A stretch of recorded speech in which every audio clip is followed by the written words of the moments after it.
ஆரம்பிச்சலாம். Okay.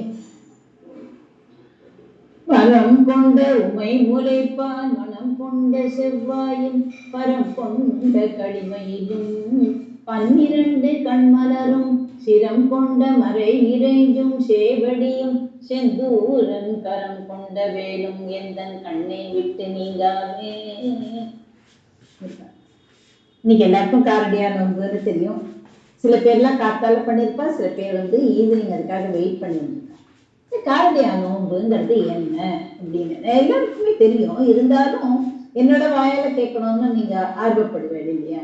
காரடியா நோன்புங்கிறது கணவரோட நீண்ட ஆயுளுக்காகவும் அப்புறம் தீர்க்க சுமங்கலியா இருக்கணும், ரெண்டும் தான். சில பேர் நமஸ்காரம் பண்றச்சே வாழ்த்துவா. அவளுக்கு 55 வயசு அது மாதிரி யாருன்னு வச்சுக்கோங்களேன். அப்போ நம்ம வாழ்த்துறச்சே நம்ம அவளோட 1 வயசோ 10 வயசோ எப்படி வேணாலும் பெரியவாளா இருந்தாக்க நம்ம வாழ்த்துறோம். அதாவது ஆசை போடுறோம்னாக்க அவ விழச்சே நீங்க 60வது 60 வருஷமும் கொண்டாடணும், அது சஷ்டி பூர்த்தி கொண்டாடணும், நீங்க 80ம் கொண்டாடணும், அதுக்கு நானும் ஆசை கூடணும் அப்படின்னு ஒரே கல்ல 2 மாங்கா இருக்கும். அப்ப என்ன இருக்கும்? நீங்களும் இருக்கணும், நானும் இருக்கணும். அத மாதிரிதான் இதுல கணவனுக்காக ஆன ஆயுளையும் தனக்கு தீர்க்க சுமங்கலியா இருக்கணும் அப்படிங்கிறதுக்காகவும் இது வேண்டிக் கொண்டு இந்த திருமணமானவர்கள்லாம் விரதம் இருக்கா. இதுக்கு சாவித்திரி விரதம், கௌரி விரதம், காமாட்சி விரதம் அப்படின்னு சொல்ற வழக்கம் உண்டு. எப்படி வேணாலும் அழைக்கலாம்.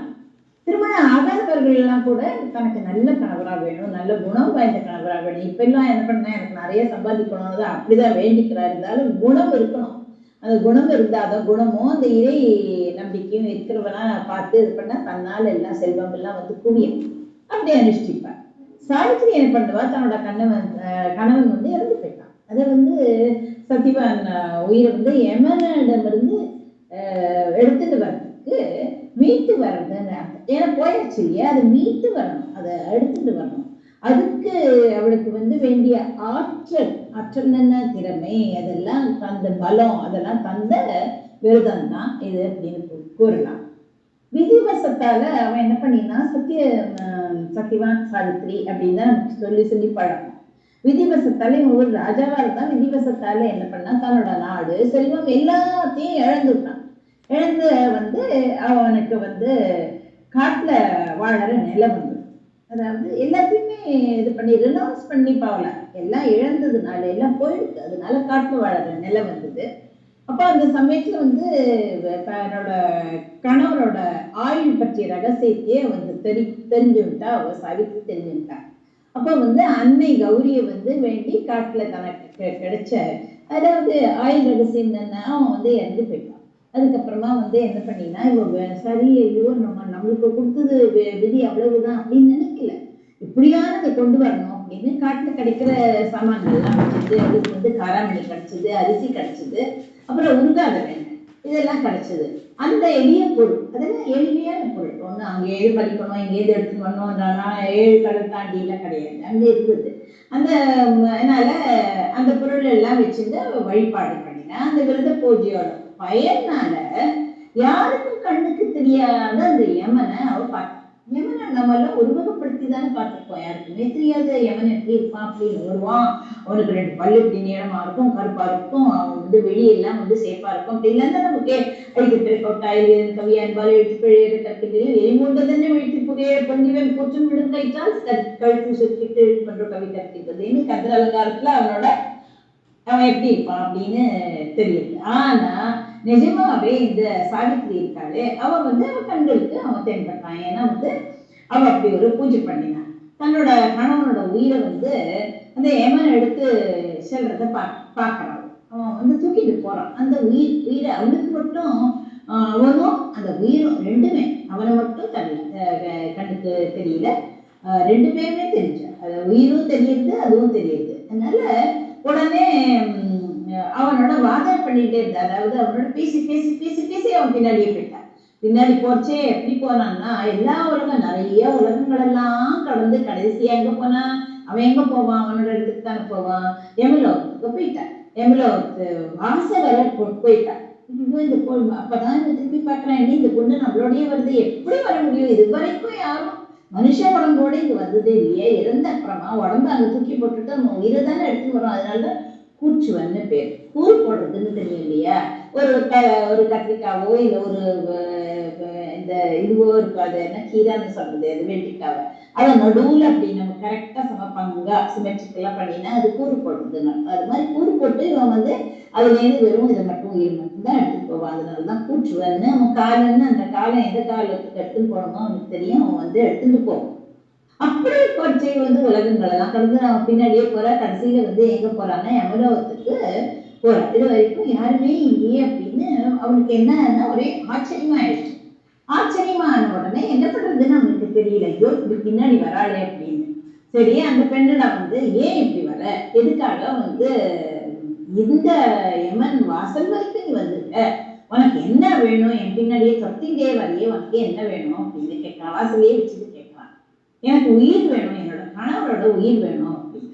கணவரோட உயிர் வந்து அதெல்லாம் தர முடியாது. ஒரு தடவை நான் உயிரை எடுத்துட்டேன்னா அதை திருப்பி தர முடியாது. அதை தவிர்த்து நீ என்ன வேணாலும் கேளு அப்படின்னு. இதுலதான் ஒரு பஞ்சுன்னு சொல்லுவாள் இந்த சினிமா இல்லாத மாதிரி. அதுலதான் வந்து அதை தவிர்த்து தானே கேளுன்னு. ஆனா புத்திசாலி பொண்ணா இருந்தாதான் கேட்க முடியும். இப்ப நான் அசல் மாதிரி இருந்ததுனாக்க, நம்ம மாதிரி அசலா இருந்தாக்க ஒண்ணும் கேட்க முடியாது. அவர் ரொம்ப புத்திசாலி, தெய்வத்தன்மை வாய்ந்தவர், தப்பு கற்பு கடைசி வேற. ஆனா உடனே வந்து என்ன பண்ணா, அந்த புத்தியை உபயோகிச்சு சரி இதனுடைய எப்படி ட்விஸ்ட் பண்ணி கேட்டா எப்படி நம்மளோட கணவரோட உயிரை வந்து நமக்கு திருப்பி தருவா அப்படின்னு அவன் நினைச்சான். அப்ப வந்து முதல்ல அது பூரா கதையும் உங்களுக்கு வேண்டாம்.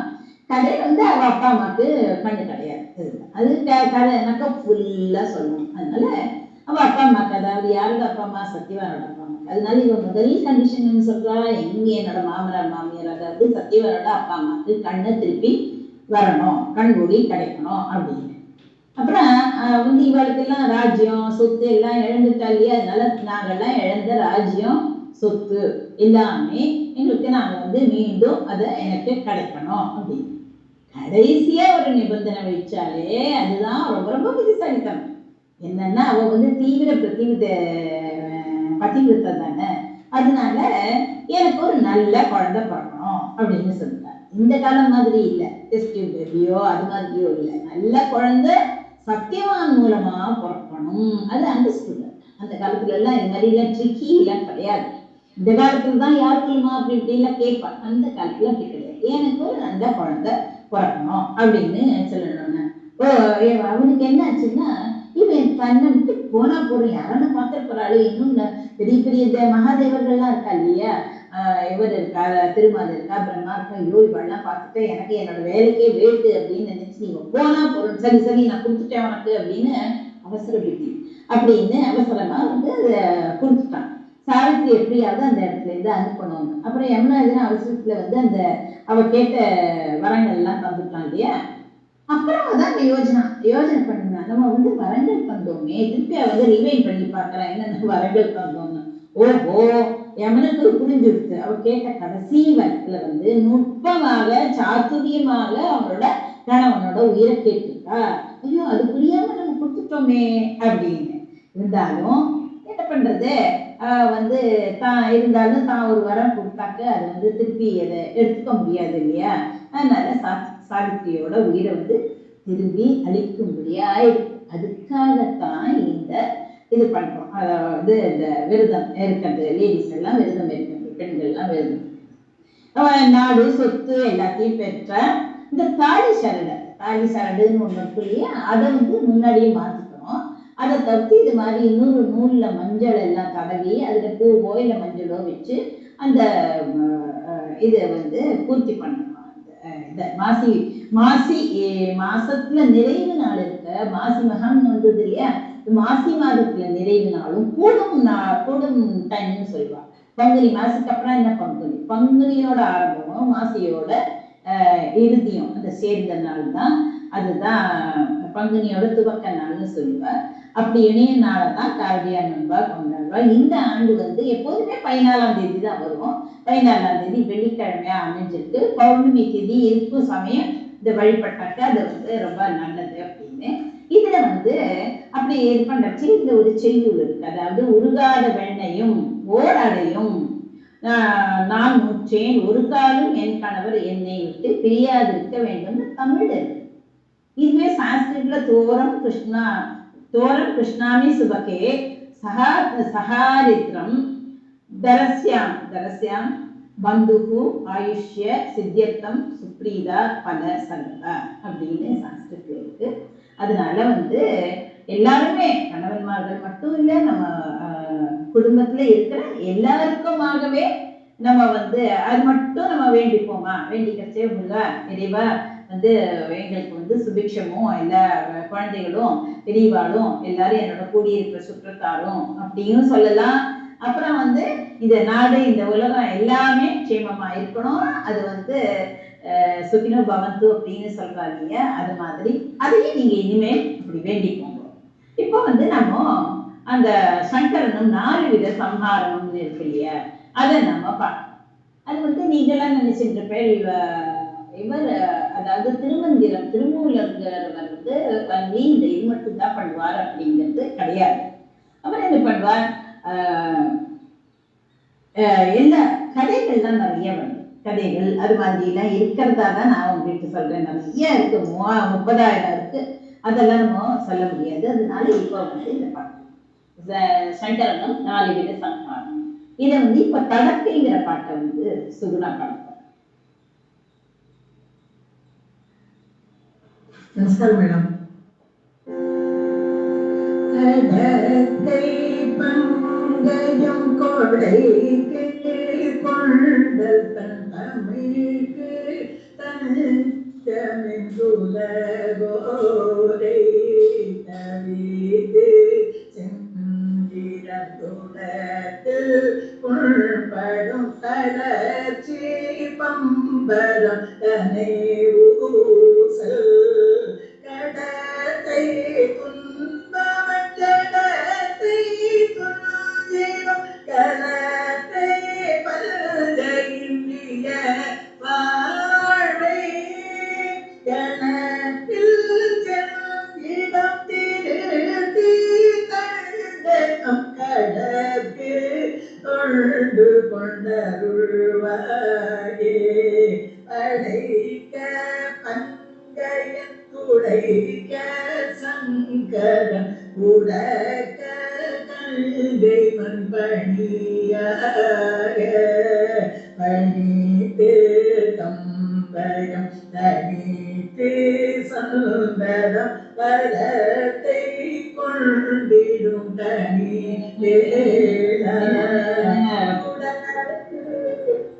தென்பரம் பொறுப்பில் தங்கும் அம்புலத்தில் கங்கை தன்சியோரே கூட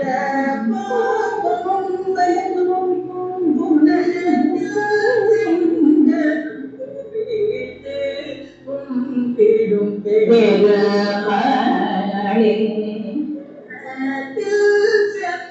இடம் திருத்தி தந்தை நம் கழகு கொண்டு கொண்டருள்வாயே.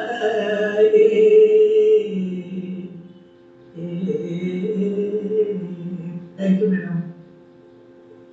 தடக்கை அப்படின்னு ஒரு திருப்புகள் இருக்கு. இதை உங்களுக்கு எல்லாம் தெரிய திருப்புகள் யாரு ஏற்றினான்னு அருணகிரிநாதர் ஏற்றி.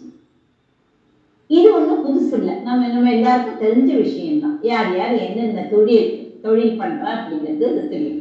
இந்த பிரபஞ்சத்தை படைப்பதற்காக பிரம்மாவும் தடக்கை பங்கையம்ல படைக்க பங்கையன் துடைக்க சங்கரன் புறக்க கஞ்சைமன் பணியாக அப்படின்னு இருக்கு இல்லையா. அதனால பிரபஞ்சத்தை படைப்பதற்காக இந்த பிரம்மாவும் காத்தல் தொழிலை செய்ய திருமாவளும் அழிப்பதற்காக ருத்ரனும் அமைக்கப்பட்ட அப்படின்னு இந்த பாட்டிலேயும் தெரியும். பாட்டிலேருந்து மட்டும் இல்ல நமக்கு தெரியும். இருந்தாலும் இது ஸ்பெஷலா அவர் எழுதியிருக்காரு இல்லையா, அதனால உங்களுக்கு தெரிவிப்பதற்காகத்தான் இந்த பாட்டை பாடிப்போம். நமக்கு தெரியும் அழிப்பதை என்ன சொல்லுவா, சங்காரம்னு சொல்லுவா. சங்காரம்னு சொல்லுவாங்க. இத உங்களுக்கு எல்லாம் தெரியுமா, இதுல 4 வித சங்காரங்கள் இருக்கு. சங்காரங்கிறது என்ன, கடைசியில இருக்கிற அந்த இதற்கு அழிவுற்றையே பிரளய காலத்துல உள்வினைன்னு சொல்றது இல்லையா, அந்த இது இல்லையா, அது கடைசி இது. அதுல 4 வித சங்காரங்கள் இருக்குன்னு எத்தனை பேருக்கு தெரியும் இல்லையா. அதனால நம்ம வந்து எது எது தெரியலையோ அதெல்லாம் தெரிஞ்சுக்கணும், யார் மூலமாவும் தெரிஞ்சுக்கணும் இல்லையா. அதை தெரிஞ்சு கொள்வதற்காகவே என்ன பண்ணியிருக்கார், திருமூலர் அது மாதிரி எழுதியிருக்காரு. அதனால திருமூலர் வாயிலாக அவையெல்லாம் நம்ம விவரமாக இப்போ தெரிஞ்சுக்க போறோம். மனுஷன் வந்து ஒரு வேலையும் செய்யாம படுத்துட்டு இருக்கான்னு வச்சுக்கோங்களேன். அவன் வந்து அதாவது படுத்துட்டு இருக்கான், காலை கையை நீட்டிண்டு ஒரு வேலையும் செய்யல. ஆனா அவன் மூச்சு விடுறான், அது ஒரு வேலை தான். தூங்குறான், அது ஒரு வேலை தான். அதெல்லாம் நீங்க வேலைன்னு எடுத்துக்காதீங்க, வேலை இருக்கு. அப்ப வந்து அப்ப என்ன சொல்லுவான், ஐயோ பாரு பிணம் போல கிடக்கான் அப்படின்னு நம்ம சொல்றது வழக்கம். சரி, ஏன் அப்படி சொல்றா எல்லாரும்? உயிர் தான் இருக்கே அப்படி அப்படின்னு நம்ம நினைச்சுக்கிறோம் இல்லையா. அப்படி இல்லை, அவன் கையும் காலும் இயங்காம இருக்கு இல்லையா, அதாவது ஒரு வேலையும் பண்ணாம இருக்கு, அப்படி சொல்ல தோணுது. மனிதன் வந்து உறங்கும் பொழுது செயலற்று விழுந்து கிடக்கிறான்.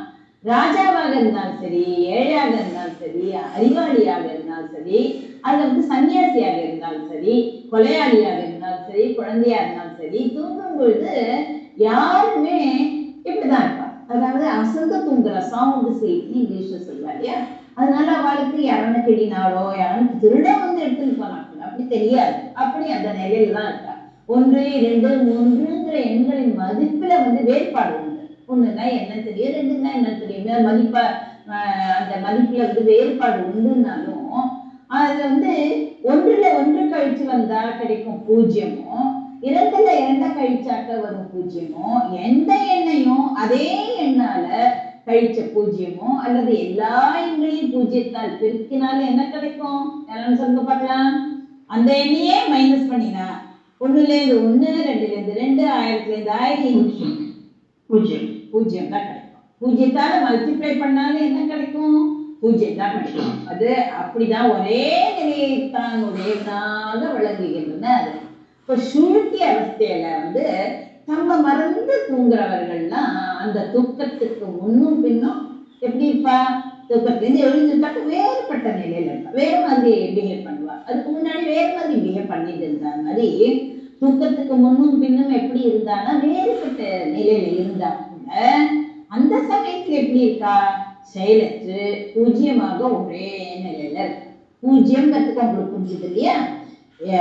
முன்னாடி எப்படி இருந்தாலும் சரி, பின்னாடி எப்படி இருந்தாலும் சரி, அந்த சமயத்துல தூங்குறாட அவ வந்து எப்படி இருக்கான்னா 0னா 2 அர்த்தம் இருக்கு. 0னா 1 இல்லைன்னு அர்த்தம், இல்ல 0னா பூரணம்னு இருக்கும். ஆனா அது பூரணத்தை தள்ளி வச்சிருக்கோம், ரொம்ப தள்ளி வச்சிருக்கோம். இது வந்து ஒண்ணுமே தெரியாது. மனிதன் வந்து என்ன பண்றான், நாள் முழுதும் அவன் வந்து தன்னோட பிழைப்புக்காக, வயிற்று பிழைப்புக்காக, முதல்ல வயிறு தான். ஏன்னா சாப்பிட்டாதான் நம்ம வந்து அறிவும் வளரும், செல்வத்தை தேடியும் போகலாம் இல்லையா. அதனால வந்து அதுக்காக தான் அவன் உழைக்கிறான், பிழைப்புக்காக, வயிற்று பிழைப்புக்காக உழைக்கிறான். அவனுக்கு கொஞ்சமான ஓய்வு வேணுங்கிற எண்ணத்துலதான் கருணை கொண்டு இறைவன் வந்து ஒரு இருளை படைச்சிருக்கான். ராத்திரி இல்லைன்னா நம்ம தூங்குவோமா, ஏதாவது பண்ணிட்டே தான் இருப்போம். அதே சமயத்துல நம்ம தூக்கத்தையும் அந்த இரவையும் படைச்சு இருட்டா இருக்கு நீ எங்கேயும் போகாதப்பா அப்படின்னு. அந்த காலத்துல எல்லாம் வந்து விளக்கெல்லாம் கிடையாது, வெறும் அந்த இந்த விளக்க வந்து மண்ணெண்ணெய் விளக்க தான் ஏற்றி வச்சிருப்பா. அதுக்கப்புறமா டெக்னாலஜி எலக்ட்ரிக்கல் இதெல்லாம் வந்துருது, இந்த கரண்ட் எல்லாம் வந்துருது. அதுக்கு முன்னாடி அதனால என்ன பண்ணுவா, சீக்கிரமே சாப்பிடுவா, சீக்கிரமே தூங்கிடுவா. அதனாலதான் நிறைய குழந்தைகளும் உண்டாகும். அது மாதிரி இருந்த காலம். அதனால நம்ம ஒரு பறையும் சொல்லக்கூடாது. எல்லாரையும் சில மணி நேரம் ஒன்றும் செய்யாம நித்ரா மூலமாக ஆழ பண்றான் இறைவன். யாரு, அவன் தான் பண்றான் இறைவன். அப்போ வந்து அவர்கள் எப்படி இருக்கார் தெரியுமா, செத்து போனவர்களை போலமா இருக்கார். அதனால ஒரு விதத்துல இந்த உறக்கமும் என்ன, சாவும் ஒன்றேதான். உறக்கமும் சாவும். சில பேர்லாம் பிழைச்ச பார்க்கலாம் அப்படின்னு அது மாதிரி ஏதோ சொல்லுவா. அது மாதிரி ஏதாவது பிச்சைக்காரனுக்குன்னு சொல்லுவா, அது மாதிரி எல்லாம் சொல்லுவா. அந்த காலத்துக்கு சொல்லுவா. இந்த காலத்துல எல்லாம் வந்து ஒரு 10 வருஷத்துக்கு ஏதாவது பிளான் போட்டு வைப்பான். அவனுக்கு கேன்சரா இருக்கும், அப்படியும் பண்ணுவான். அதெல்லாம் அப்படி. அதனால நம்ம யாரையுமே நம்ம குறை பண்ணக்கூடாது, குறை சொல்லக்கூடாது. நம்ம சரியா இருக்கோமா, நம்ம நல்லதெல்லாம் அவளுக்கு பண்ணணும், அவ்வளவுதான் இருக்கணுமே தவிர்த்து இதெல்லாம் வந்து இறைவன் எல்லாத்துக்கும் கணக்கு வச்சிருப்பான். அதனால ஒரு விதத்துல உறக்கமும் சாவும் ஒன்றேதான் அப்படின்னு சொல்லலாம். வந்து உறங்குவது போலும் சாக்காடு, உறங்கி விழிப்பது போலும் பிறப்பு. உறங்குறது என்ன, சாக்காடு. அந்த சாக்காடுலேருந்து நம்ம திருப்பி எழுந்துக்கிறோம் இல்லையா, அதுதான் பிறப்பு அப்படிங்கிறது குறள். திருக்குறள்ல இல்லாததே கிடையாது. மரணத்தை என்ன சொல்லுவாங்கன்னா நெடுமும் துயில்னு சொல்றது. துயில் சாதாரணம். நெடும் துயில்ங்கிறது என்ன? அதுல இருந்து எழும்பாத நிலை, அதை வந்து மரணம்னு சொல்லுவாங்க. உயிர்கள் ஒரு நாள் வந்து உறங்குவது ஒரு நாள், அதாவது இன்னைக்கு ராத்திரி உறங்குறது, நாளைக்கு எழுந்து விடுவார். அப்படி வந்து என்பது அற்றை நாளில் பிறந்து வாழ்ந்து அந்த நாளின் வாழ்வை முடித்து, இன்னைக்கு காத்தால பிறந்து காத்தாலேந்து இவருக்கும் வாழ்ந்து ராத்திரி மட்டும் அத மறுபடியும் அத தன்னோட வாழ்வை முடித்து கொண்டு இறந்து விடுவதற்கு சமமானது. அது என்ன? உறங்குவது போலும் ஷார்ட்கட். ஒரு நாள் பூத்து மறுநாள் விழிப்பது நாம் மறுபடியும் பிறப்பதற்கு சமமாக ஆகும். மரணத்தை நெடுந்துயின்னு சொல்றோம் இல்லையா, அத போன்று ஒரு நாள் உறங்கும் நிலையை குரு மரணம். இந்த வல்லின ரூ இருக்கும், குருனா சின்ன மரணம் அப்படின்னு. தினம் தூங்குறது என்ன? சின்ன மரணம். நிறைய பேர் வந்து தூக்கத்திலேயே இறந்து போனது நிறைய நாங்கள் நம்ம கேள்விப்பட்டிருக்கோம். அதுக்காக நீங்க பயப்படாதுங்க, எல்லாரும் வந்து அது மாதிரி வராது. அவ நிலையில வாழ்க்கை தானே, உடம்புல ஏதான உபாதியே இருக்கும், அதனால ஒரு நாள் உறங்கும் நிலையை என்ன பண்றது?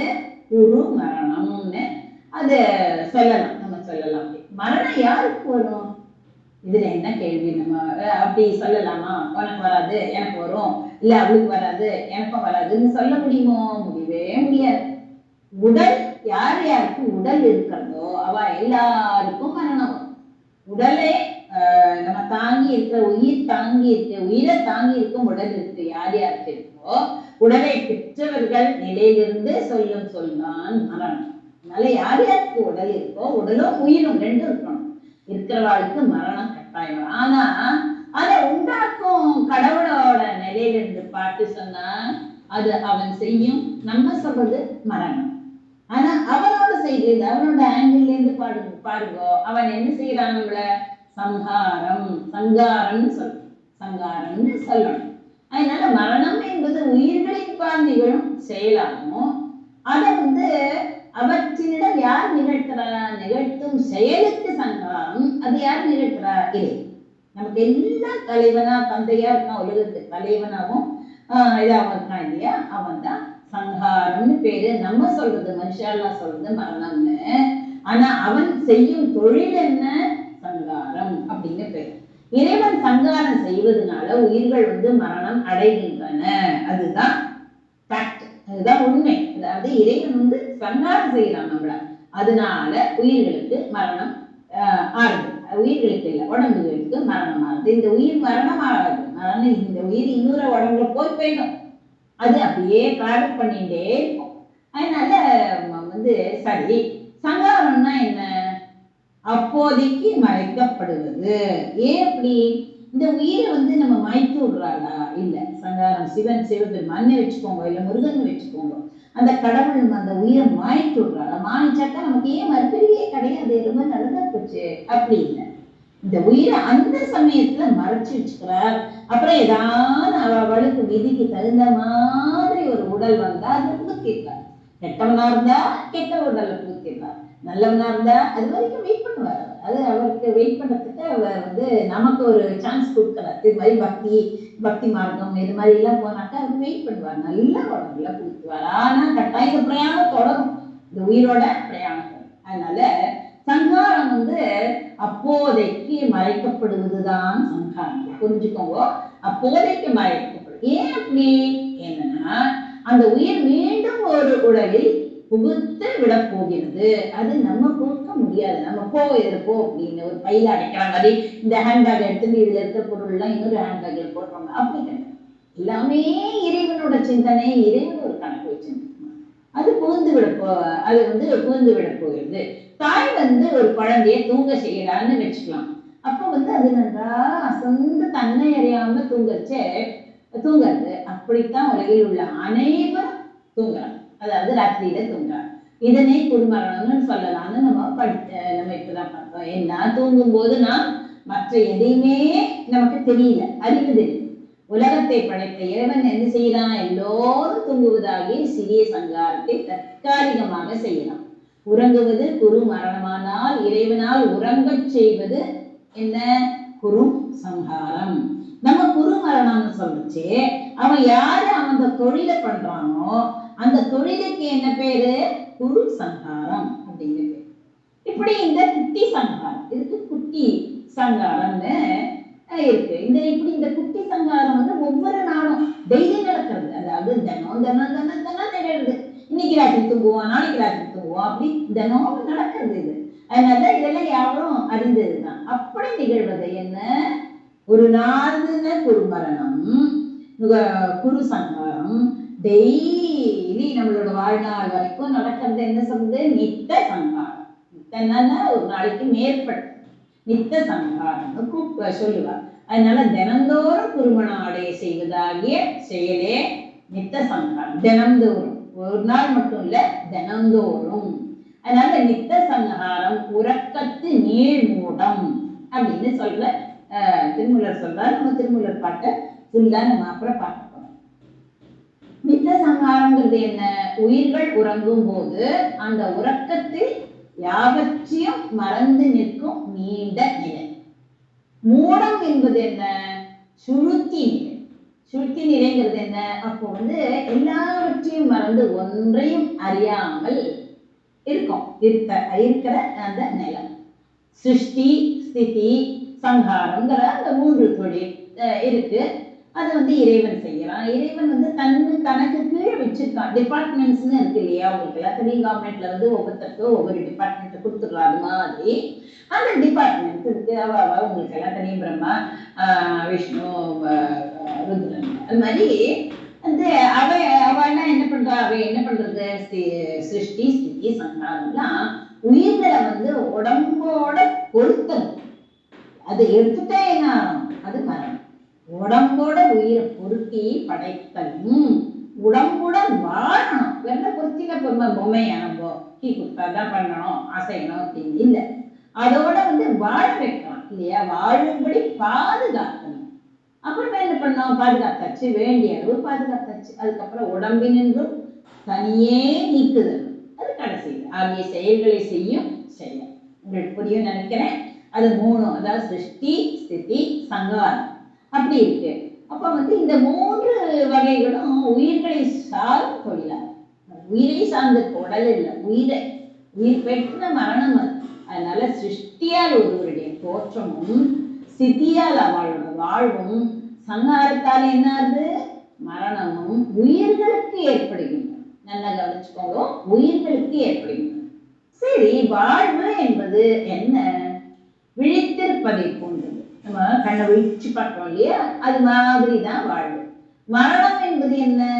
உறங்குவதை போன்றது. நம்ம தூங்குறோம், அப்ப ஒண்ணுமே தெரியாது இல்லையா? அப்படின்னா அப்படி இருக்கு. அப்ப விழித்திருக்கும் நிலையை என்ன பேர் சொல்லி அழைப்பார்கள் தெரியுமா? சாக்ரம் அப்படின்னு சொல்லுவார். விழித்திருக்கும் நிலையை வந்து சாக்ரம் அப்படின்னு சொல்லுவார். அந்த வாழ்வுக்கு ஒரு குறியீடாகவே கொள்ளலாம். இந்த சாகரத்தை அந்த வாழ்வுக்கு ஒரு குறியீடு. அதன் பின்வரும் அவஸ்தையை வந்து வாழ்வுக்கு பின்வரும் மரணத்திற்கு ஒப்பிடலாம். வாழ்வுக்கு பின்வரும் நிலை சாகரத்திற்கு பின்வரும் நிலைன்னு ஆயிடுச்சு இல்லையா? ஏன்னா வாழறதுங்கிறது சாகரம் வச்சு கண்ணு விழிச்சு பார்க்கறது சாகரம்னா, அந்த வாழ்வுக்கு பின்னாடி ஒண்ணு இருக்கே, அது மரணம் தானே. அது வந்து எப்படி இருக்குன்னா, சாகரத்துக்கு பின்வரும் நிலை போன்றது. அது அத்தீதமாக இருக்கிறது. அதனால வாழ்வுக்கு பின்வரும் நிலைய சாகராதீதமாக நம்ம நினைக்கணும். வாழ்வுக்கு பின் என்ன வரும்? மரணம் தானே. வாழ்வுக்கு பின் வரும் நிலையில சாகராதீதமாக அப்பொழுது ஒரு சங்காரம் நிகழ்கிறது. சாகராதீதம் இருந்தா அப்போ ஒரு சங்காரம் நிகழ்கிறது. முன்னே பார்த்த தூங்குவதும் விழிப்பதும் ஒரே நாளின் முடிவில் நிகழும் சங்காரம். ஆனால் வாழ்நாள் நமக்கு ஒரு காரணம் இருக்கு இல்லையா? எவ்வளவு நாள் இவனுக்கு உயிர் இருக்கும், அப்புறம் இருக்காது. அந்த வாழ்நாளின் முடிவில் ஒரு சங்காரம் இருக்கிறது. அது வந்து அந்த சங்காரத்துக்கு அடுத்தபடி வைத்து எண்ணக்கூடியது. இதுக்கு அடுத்தபடி வைத்தாங்காரமும் சாகராதீதமா அப்படின்னு சொல்லுது. சரி, ஒரே எல்லாருக்கும் ஒன்றாக மரணம் நிகழுமா? எல்லாரும் செத்து போயிடுவாங்க? எல்லாரும் செத்து போக மாட்டா. ஒரு எர்த்குவேக் வந்தாலோ இல்லை ஏதான பிரளயம் மாதிரி வந்தாலோ சில பேர் செத்து போவா, சில பேர் அவ வழக்கு விதிப்படி அவ பழிச்சுப்பா. எல்லாருக்கும் வராது. அவரவர்களோட விதிக்கு தகுந்தபடி காலக்கணக்கு இருக்கும். அப்போ ஒவ்வொரு உயிரும் தன் வாழ்நாள் முடிந்த பிறகு இறந்து படுகிறது இல்லையா? அவளுக்கு விதி இருக்கு, இந்த காலத்துல இவன் முடியணும், நான் ஒரு நாள்ல ஓய்வு பெறுவதற்காக தூங்குகிறோம் அல்லவா, ஒரு நாள். அதுதான் இந்த சங்காரம் இருக்கு இல்லையா, அது குரு சங்காரம் இருக்கு இல்லையா, அதை போலவே நம் வாழ்நாளிலும் அது முடிந்து ஓய்வு பெறுவதற்குத்தான் இந்த மரணம் ஏற்படுகிறது. ஒரு நாள் வாழ்வதற்கும் பல நாட்கள் வாழ்வதற்கும் இன்னும் வாழ்நாள் முடிவதற்கு என்ன ஆகுது, நம்ம ஓய்வு எடுத்துக்கணும். அதை மறைக்கப்படுகிறதுன்னு சொன்னோம். ஒரேடியா நம்மளை அழிக்கவே மாட்டார். அதனால மறைக்கப்படுறது, அப்புறம் திருப்பி இன்னொரு உடலை கொண்டு வருது இல்லையா. ஆனா அடுத்தபடியா இந்த உலகத்துக்கு வாழ வந்த யாருக்குமே, அதாவது எல்லா உயிர்களுக்குமே ஒட்டுமொத்தமாக பொதுவான ஓய்வு காலம் அத்தனை பேருக்கும். அதுதான் சர்வ சங்கார காலம். அதாவது நம்ம சொன்னோம் இல்லையா, ஒட்டுமொத்தமா எல்லாரும் செத்தே போக மாட்டாங்க. அது ஒரு காலம், வெப்ப காலம்னு பேர். அதெல்லாம் நிறைய வருஷத்துக்கு அப்புறமா கோடி கோடி வருஷம் அப்படி எல்லாம் இருக்கலாம். அப்ப இறைவனப்பது என்ன பண்ணுவான், எல்லா உயிர்களையும் அந்த மூலமலத்தில் ஒடுங்க செய்துவிட்டு, மூலமலத்துல ஒடுங்க பண்ணிடும். ஒடுங்கிறதுங்கிறது என்ன, அப்படியே ஒட்டிக்கிற மாதிரி ஆயிடும். அப்ப இது மகா சங்கார காலத்துல நடைபெறும் நிகழ்ச்சி. இப்போ துயிலை நம்ம உறங்குறோம் இல்லையா, தூங்குறோம் இல்லையா, அது குருமரணம் அப்படின்னு, இறத்தலை மரணம்னு சொல்றோம். சர்வ சங்கார காலத்து ஒடுக்கத்தை கூட்டு மரணம், ஏன்னா எல்லாரும் போயிடுவோம் இல்லையா, கூட்டு மரணம்னு சொல்லலாம். இது எப்படி இருக்கு தெரியுமா, வீட்டில் உள்ள எல்லா பிள்ளைகளையும் தூங்க செய்துட்டு தாய் இழைப்பாரும் காலத்தை கொன்றுது. தாய் தந்தைன்னு வச்சுக்கோங்களேன், எல்லாரையும் தூங்க பண்ணிட்டு அவாடா இவடா தூங்கிட்டா நம்ம நிம்மதியா இருக்கலாம் அப்படின்னு. ஆனா இறைவன் அப்படி நிம்மதியா இருக்கலாம்னு நினைக்கல. அதை போறதுன்னு உங்களுக்கு சொன்னாதான் புரியும். அம்மாடின்னு கத்தாடின்னு வேத்து வழியா அத்தனை வேலையும் பண்ணிட்டு குழந்தைகளை பார்த்து அவள் போனுங்கிற டிஃபன் அது இதெல்லாம் பண்ணிட்டு அம்மாடான்னு உட்காந்துக்கிறாளே, அவ கொஞ்சம் ரெஸ்ட் எடுத்துக்கிறாளே, அதை போன்றதுதான் அந்த தாய் இழைப்பாறும் காலத்தை போன்றதுதான் இந்த செயல். அப்ப அந்த மரணம் மூன்றாவது மரணம் ஆகும். அப்போ இறைவன் செய்யும் சங்காரமானது முழுமையானது. எந்த ஒரு உயிரையும் விட்டு வைக்காம எல்லாரையும் சேர்ந்து ஒழுங்கு செய்யும் செயல்தான் அது. ஆனா மற்ற சங்காரங்கள்ல என்ன பண்ணுவா, ஏனைய தொழில்கள் யாவும் நடந்து கொண்டேதான் இருக்கும். எல்லா தொழிலும் நடந்துட்டேதான், மூச்சு விடுறோம், அது பண்றோம் இது பண்றோம். இதுதான் எல்லாரும் தூங்கும்போது சில பேர் விழிச்சுருப்பா, சில பேர் படிப்பா, நம்ம தூங்குவா. அந்த படிக்கிறவா பாவம், ஐயோ நம்மளுக்கு இந்த மாதிரி தூங்குற மாதிரி ஒரு சான்ஸ் கிடைக்காதான்னு நினைச்சுப்பா. குழந்தைகள்லாம் ஸ்கூலுக்கு போற குழந்தைகள்லாம் அது மாதிரி பாக்கி எல்லாம் நடந்துட்டே தான் இருக்கும். சில சமையல் பண்ணுவா, சில பேர் குடிப்பா, எல்லாம் பண்ணுவோம். எல்லாரும் தூங்கும்போது சில விழித்து கொண்டிருப்பா இல்லையா. சிலர் மரணம் அடைந்தாலும் எஞ்சியவர்கள் வாழ்ந்து கொண்டிருப்பார்கள் தான். அப்போ என்ன அர்த்தம், சில பேர் மரணம் அடைஞ்சிட்டா, அப்போ பாக்கி பேர் எல்லாருமே நம்ம காட்டுக்கு போறோம்னா எல்லாருமே செத்து போயிடுவோமா, இல்ல அவரை வழி அனுப்பதான் போறோம் இல்ல. அப்ப சில பேர் என்ன பண்ணுவா, உயிரோட இருக்கா. ஆனா சர்வசங்கார காலத்துல எல்லா உயிர்களும் மரண நிலையை அடைகின்றன என்பதுதான் உண்மை. அதனால அதுதான் சுத்த சங்காரம் அப்படின்னு சொல்லப்படுது. சுத்த சங்காரம் தொழில் அற்ற கேவலம் அப்படின்னு சொல்லுது. குறும் சங்காரம், தனி சங்காரம், சுத்த சங்காரம் அப்படின்னு 3 இருக்கு. அந்த 3க்கும் மேல கூட ஒரு சங்காரம் இருக்கு அப்படின்னு திருமூலர் சொல்றார். ஆமா எல்லாமே ஒடுங்கிட்டோமே, அதுக்கப்புறம் என்ன அடுத்த சங்காரம் இருக்கு, எனக்கு புரியலையே அப்படின்னு நம்ம நினைச்சுட்டோம். அதுதான் 4வது சங்காரம். அதுல வெறும் சங்காரம்னு குறிப்பிடுறது இல்லை, அனுகிரகம். அந்த சங்காரத்தை என்ன பண்றது, அந்த சங்காரமே வராது பேர், அதோட பேர் என்ன, அனுகிரகம் அல்லது அருளல். 5வது தொழிலா குறிப்பிடும். சங்காரம் தான், அது 4வதா இருக்கு. ஆனா அதுக்கு அனுகிரகம் இல்ல அருளல்னு. ஆனா தொழில் மூலமா என்னது, அது 5வது தொழில். நம்ம 3 வகை மரணங்களை பார்த்தோம் இல்லையா. அது நித்திய மரணத்துல என்ன ஆகும், உடலும் உயிரும் ஒட்டி நின்று உடம்பு தொழிலின்றி நிற்கிறது. நம்ம தூங்கச்சே என்ன ஆகும், உயிர் இருக்கு ஆனா உடல் தான் அப்படி தூங்கல். உடம்பு இயங்காமல் இருக்கும் நிலை. உடம்பு கை கால தூக்காது, பேசாது, ஒண்ணும் பண்ணாது. ஆனா உயிர் ஓட்டம், அந்த ரத்த ஓட்டம் எல்லாம் இருக்கும், அதெல்லாம் இயங்கும். 2வது மரணம் என்ன, பரு உடம்பு ஒழிகிற நிலை. பருவுடம்பு ஒழிகிற நிலை. 3வது மரணம் என்ன, உயிரும் மூலமலமும் மற்றவை எது என்ன இருக்கோ எல்லாமே ஒழிஞ்சு அந்த நிலை. இதற்கும் அடுத்த முடிவான நிலை ஒண்ணு இருக்கு, அதுதான் உயிர். மலத்தினின்றும் விடுபடும் நிலையாகும் இது. ஜீவன்கிற உணர்வு ஒழிந்து சிவனுடன், அதாவது சிவனுடன் சொல்ல இறைவனுடன் சொல்லலாம். ஜீவன் நம்ம தான் ஜீவன் இல்லையா, நம்மள எல்லாம் ஜீவன் சொல்றோம். அந்த ஜீவன்கிற உணர்வு ஒழிஞ்சு இறைவனுடன் ஒன்றுபடும் நிலைதான் இது நிலை. அதற்கு அப்பா என்ன இயக்கமே கிடையாது. ஜீவன் சிவஸ்வரூபம். இது திருப்புவேட நிறைய இருக்கு. நமக்கு சில பேருக்கெல்லாம் அதோட அருமை தெரியல. நம்ம பாடிட்டே இருக்கோம், அந்த ராகமும் தாளமும் வச்சு பாடுறோம். ஜீவன் சிவஸ்வரூபம் அதுவாகும் அப்படின்லாம் வருது. அதெல்லாம் நீங்க அதுல எல்லாம் ஆழ்ந்து பார்த்தாதான் இதெல்லாம் தெரியும். அதனால திருப்புகள் அவ்வளவு மேம்பட்டது. அதனால ஜீவன் என்ன பண்ணும், சிவஸ்வரூபமாகும் நிலையாகி அது ஜீவன் மரணம் அடையும். ஜீவன் சிவஸ்வரூபமாக ஆற நிலையில ஜீவன் மரணம் அடைஞ்சிருக்கு. எஞ்ஞான்றும் கொல் சாவதுவே அப்படின்னு மாணிக்க வாசகர் கூறியிருக்கிறார். யார் இந்த மரணத்தை உண்டாக்குறான் அப்படின்னு நமக்கு ஒரு சந்தேகம் இல்லையா? இதுல என்ன சந்தேகம்? இறைவன் தானே, இறைவன் தான் எல்லாமே உண்டாக்குறான். அப்ப மரணம் மட்டும் யாராலும் உண்டாக்குவாடா? அதுக்கு வேணா அதிபதி யாரையாவது அவன் கிரியேட் பண்ணிருப்பான் இருக்கும். இது மரணம் அல்ல, அமுத கடல்ல ஆழம். நம்ம மரணமா ஆகிறோம் இல்ல, அமுத கடல். அது எப்படி அமுத கடல்ல ஆழணும்? அமுத கடல்ல ஆழணும் தான் நம்ம சொல்லணும். அது போன்றது. ஏன்னா இந்த மரண நிலையை உண்டாக்கும் அந்த தொழிலும் கூட ஒரு சங்காரம் தான். ஏன்னா இது ஆன்மாக்களை முக்தி நிலத்துக்கு இட்டு செல்லும் சங்காரம். அதனால இதுதான் சிவபெருமான் செய்யும் அனுகிரகம், அருள் உண்டாகும் நிலைமை. உயிர்த்தாங்காரம் சிவன் அருள் உண்மையே அப்படின்னு. அப்போ உயிர்த்த என்றால் என்ன? செலுத்தியன்னு அர்த்தம். உயிர்த்து ஆங்காரம்னா செலுத்திய அப்படிங்கிற ஒரு பொருள். இந்த மரணம் ஒளி மரணம். அது கடைசி. இந்த மரணம் ஒளி மரணம், அமுத சாவு, மாறாத வாழ்வாகிய இறப்பு என்றே சொல்லலாம். அதாவது இனிமேல் பிறப்பு கிடையாது. அது மாதிரி கொஞ்ச நாள் ரெஸ்ட் எடுக்க. அத்வைத்த நிலை.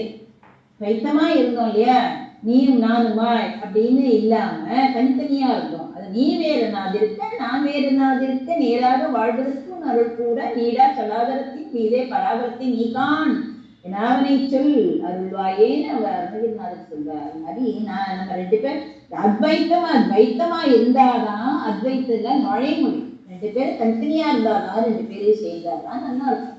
அதனால்தான் அத்வைத்த நிலை தர இன்ப தூக்கம் இதையே சாஸ்வத மரணம் அப்படின்னு சொல்றார். சாஸ்வத மரணம்னா திருப்பி வர முடியாது.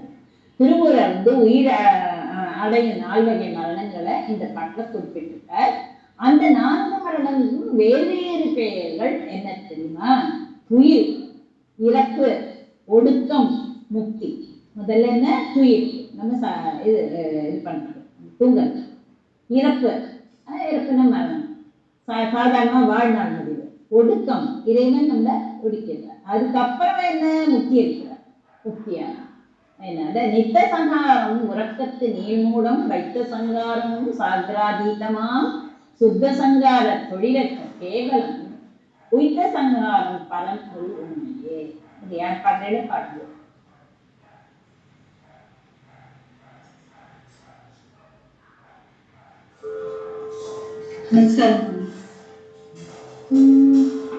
நித்த சங்காரம் உலகத்து நீழ்மூடம், வைத்த சங்காரம் சாகராதீதமாம். நித்த சங்காரம் உலகத்து நீழ்மூடம், வைத்த சங்காரம் சாகிராதீதமாம்.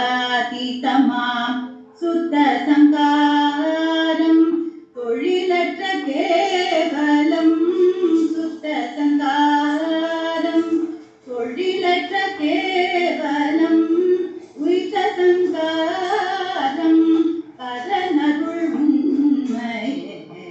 உய்த்த சங்காரம் பரனருள் உண்மையே.